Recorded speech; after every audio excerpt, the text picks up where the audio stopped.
많은 사람들이 친구나 지인들과의 식사 자리에서 즐거운 시간을 보낸 후 계산할 때가 되면 어색해지는 경험을 하곤 합니다. 특히 중장년층에서는 이러한 식사 모임이 빈번하게 이루어지기 때문에 누가 밥값을 낼 것인가에 대한 문제가 종종 예민한 주제가 됩니다. 이러한 상황에서 무심코 던지는 한마디가 관계에 큰 영향을 미칠 수 있습니다. 오늘은 식사 비용을 둘러싼 다양한 심리적 측면과 그로 인한 갈등을 어떻게 인식하고 해결할 수 있는지에 대해 살펴보겠습니다. 식사 비용을 둘러싼 갈등은 종종 개인의 경제적 상황과 가치관, 그리고 사회적 규범이 얽혀 있는 복잡한 문제입니다. 예를 들어, 어떤 사람들은 호의라는 개념에 따라 식사 비용을 부담하는 것이 자연스럽다고 생각할 수 있습니다. 이러한 사람들은 식사 비용을 지불함으로써 자신이 관계를 중요하게 여기고 있음을 표현하고자 합니다. 반면 다른 사람들은 공정성과 평등을 중시하여 각자가 자신의 몫을 지불하는 것이 바람직하다고 생각할 수 있습니다. 이러한 차이는 서로의 기대와 관점이 충돌할 때 갈등을 유발할 수 있습니다. 이러한 갈등을 해결하기 위해서는 먼저 각자의 입장을 이해하고 존중하는 것이 중요합니다. 예를 들어 친구들과의 식사 자리에서 다음과 같은 대화가 오갈 수 있습니다. 오늘은 내가 살게, 다음에는 내가 사면 돼. 그래, 그러자 고마워. 이러한 간단한 대화는 서로의 기대를 명확히 하고 다음번에는 상대방이 비용을 부담할 것을 약속함으로써 공평성을 유지할 수 있는 방법입니다. 또한 이러한 대화를 통해 상대방의 호의를 인정하고 감사함을 표현할 수 있습니다. 또한 중장년층에서는 식사 비용을 부담하는 것이 사회적 지위나 책임의 상징일 수 있습니다. 이러한 경우 상대방의 지위를 존중하고 그들의 관대함에 감사하는 마음을 표현하는 것이 중요합니다. 이를 통해 관계의 균형을 유지하고 서로의 입장을 이해하며 갈등을 최소화할 수 있습니다. 마지막으로 식사 비용 문제를 해결하는 데 있어 가장 중요한 것은 열린 대화입니다. 서로의 입장을 이해하고 필요할 경우 사전에 합의를 이루는 것이 좋습니다. 예를 들어 식사 전에 비용을 어떻게 나눌 것인지에 대해 미리 논의하고 결정하는 것이 좋습니다. 이를 통해 불필요한 오해를 방지하고 모든 사람이 만족할 수 있는 방법을 찾을 수 있습니다.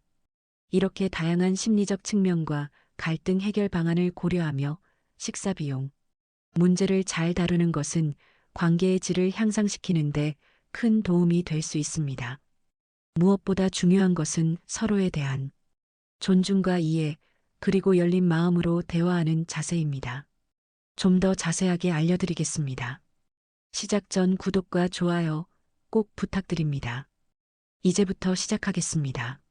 식사 자리에서 흔히 듣는 말들 중 하나는 내가 요즘 사업이 잘 안 돼서 형편이 어려워서라는 변명입니다. 이런 이야기를 처음 듣는다면 상대방의 어려운 상황을 이해하고 공감할 수 있습니다. 그러나 이러한 변명을 반복적으로 듣게 되면 듣는 사람들은 점점 의심을 품게 됩니다. 이는 상대방이 책임을 피하려는 습관성, 핑계를 대고 있다고 느낄 수 있기 때문입니다. 이러한 상황은 관계에 부정적인 영향을 미칠 수 있으며 나중에는 상대방의 말을 신뢰하기 어려워질 수 있습니다. 예를 들어 어씨와 B씨가 자주 식사를 함께 한다고 가정해 봅시다. 어씨는 몇 번이나 요즘 사업이 잘 안 돼서라는 말을 하며 식사 비용을 지불하지 않았습니다. 처음에는 B씨가 어씨의 상황에 공감하며 이해했지만 같은 변명이 반복되자 B씨는 어씨가 진심으로 어려운 상황인지 아니면 단순히 비용을 피하려는 것인지 의심하게 되었습니다. 이로 인해 B씨는 어씨와의 식사 자리를 불편하게 느끼게 되었고 두 사람 사이의 신뢰는 점차 약화되었습니다. 또한 다음엔 내가 꼭 살게라는 말도 흔히 듣는 말입니다. 이 말은 처음에는 좋은 의도로 들릴 수 있지만 실제로 다음번에 밥을 사지 않는다면 듣는 사람에게 신뢰를 잃게 됩니다. 이러한 상황에서는 다음에 내가 꼭 살게라는 약속을 지키지 않음으로써 상대방에게 실망을 줄 수 있습니다. 예를 들어 C씨가 D씨와 식사 후에 다음엔 내가 꼭 살게라고 말했지만 여러 번의 약속에도 불구하고 항상 D씨가 비용을 지불하게 되었습니다. 결국 D씨는 C씨가 약속을 지키지 않는다는 생각에 C씨와의 식사 자리를 피하게 되었습니다. 또 다른 경우로는 너 요즘 잘 나간다며라는 칭찬의 형태로 밥값을 떠넘기는 말이 있습니다. 이 말은 겉으로는 칭찬처럼 들리지만 사실상 상대방에게 부담을 주는 말로 작용할 수 있습니다. 이 씨가 F씨에게 너 요즘 잘 나간다며 오늘은 내가 사는 게 어때? 라고 말했을 때 F씨는 처음에는 칭찬인 줄 알고 기뻐할 수 있지만 반복적으로 이러한 말을 듣게 되면 부담을 느끼게 됩니다. 이는 결국 두 사람 사이의 관계에 부정적인 영향을 미칠 수 있습니다. 마지막으로 카드 한도 초과 되었나 보네 혹은 지갑을 놔두고 왔다는 변명도 식사 자리에서 자주 들을 수 있는 말들입니다. 이러한 변명들은 처음에는 이해할 수 있는 실수로 받아들여질 수 있지만 반복되면 사람들은 상대방의 진심을 의심하게 됩니다. 예를 들어 G씨가 H씨와의 식사 자리에서 몇 번이나 지갑을 놔두고 왔다는 말을 하며 비용을 지불하지 않았습니다. 처음에는 H씨가 이를 이해했지만 같은 일이 반복되자 G씨가 진짜로 지갑을 두고 온 것인지 아니면 단순히 비용을 피하려는 것인지 의심하게 되었습니다. 이러한 식사 자리에서의 변명과 신뢰, 문제를 해결하기 위해서는 몇 가지 방안을 고려할 수 있습니다.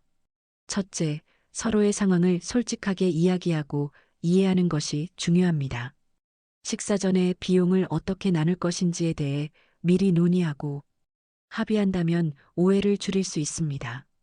둘째, 약속을 지키는 것이 중요합니다. 다음엔 내가 꼭 살게라는 말을 했을 때 실제로 약속을 지키는 노력을 해야 합니다. 셋째, 변명을 반복하기보다는 상황에 맞는 다른 방법을 찾아보는 것이 좋습니다.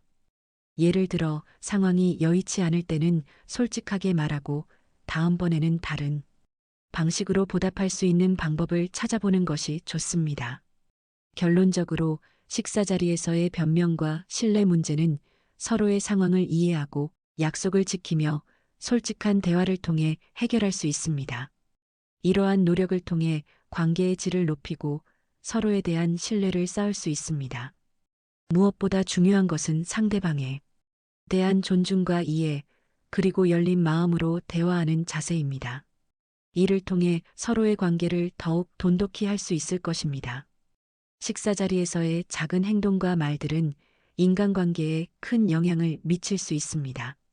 특히 상대방이 책임을 회피하거나 배려가 부족하다는 인상을 주게 되면 그 관계는 서서히 삐걱거리기 시작합니다.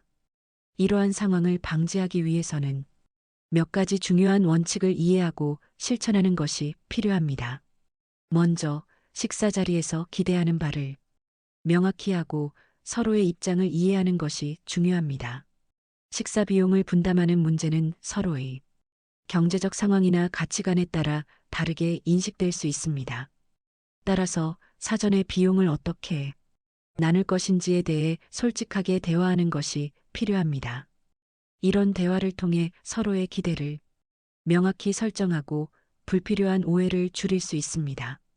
예를 들어 C와 B씨가 식사를 하기 전에 이번에는 반반씩 나누자 또는 이번에는 내가 살게, 다음에는 내가 사렴과 같은 구체적인 합의를 한다면 이후에 발생할 수 있는 갈등을 예방할 수 있습니다. 또한 실수로 지갑을 안 가져왔을 때는 이를 솔직하게 인정하고 그 자리에서 미안한 마음을 전한 후 다른 자리에서 보답하려는 적극적인 태도를 보이는 것이 신뢰를 유지하는 데 큰 도움이 됩니다. 이런 태도는 상대방에게 진정한 배려와 책임감을 보여주며 관계를 긍정적으로 유지하는 데 기여합니다. 예를 들어 C씨가 D씨와의 식사 자리에서 지갑을 두고 왔다면 오늘은 내가 실수로 지갑을 두고 왔어. 미안해. 다음번에 꼭 내가 살게라고 말하고 실제로 다음번에 식사 비용을 지불하는 것이 중요합니다. 이와 같은 작은 배려들이 쌓이면 더욱 깊고 정겨운 관계를 만들어갈 수 있습니다. 이러한 관계에서는 서로의 배려와 이해가 자연스럽게 이루어지며 신뢰가 더욱 단단해집니다. 예를 들어 E 씨와 F 씨가 식사 비용, 문제를 상호 배려와 이해를 통해 잘 해결해 나가면서 두 사람은 오랜 시간 동안 깊은 우정을 유지할 수 있게 되었습니다. 물론 이러한 원칙을 실천하는 과정에서 어려움을 겪을 수도 있습니다. 때때로 상대방이 변명을 반복하거나 약속을 지키지 않는 경우도 있을 수 있습니다. 이럴 때는 감정을 솔직하게 표현하고 상대방이 상황을 이해할 수 있도록 대화를 시도하는 것이 중요합니다. 이러한 대화를 통해 서로의 입장을 더 잘 이해하고 갈등을 해결할 수 있는 방법을 찾을 수 있습니다. 결국 식사 자리에서의 작은 행동과 말들이 인간관계에 미치는 영향을 이해하고 이를 긍정적으로 관리하기 위한 노력이 필요합니다. 여러분도 혹시 주변에 이런 말들로 인해 속상했던 적이 있거나 현명하게 대처했던 경험이 있다면 이를 공유하는 것도 큰 도움이 될 것입니다. 이러한 경험을 통해 서로에게 배울 수 있는 기회를 제공하고 더 나은 관계를 형성하는 데 기여할 수 있습니다. 무엇보다 중요한 것은 서로에 대한 존중과 이해, 그리고 열린 마음으로 대화하는 자세입니다. 이러한 노력을 통해 우리는 더 깊고 의미 있는 인간관계를 구축할 수 있을 것입니다. 오늘도 이 영상을 끝까지 시청해 주셔서 감사합니다. 앞으로도 여러분의 삶에 도움이 되는 좋은 내용으로 찾아뵙도록 하겠습니다. 구독과 좋아요를 잊지 마시고 여러분의 소중한 이야기도 댓글로 남겨주시기 바랍니다. 다음 영상에서 다시 만나 뵙겠습니다. 행복한 하루 되세요. 감사합니다.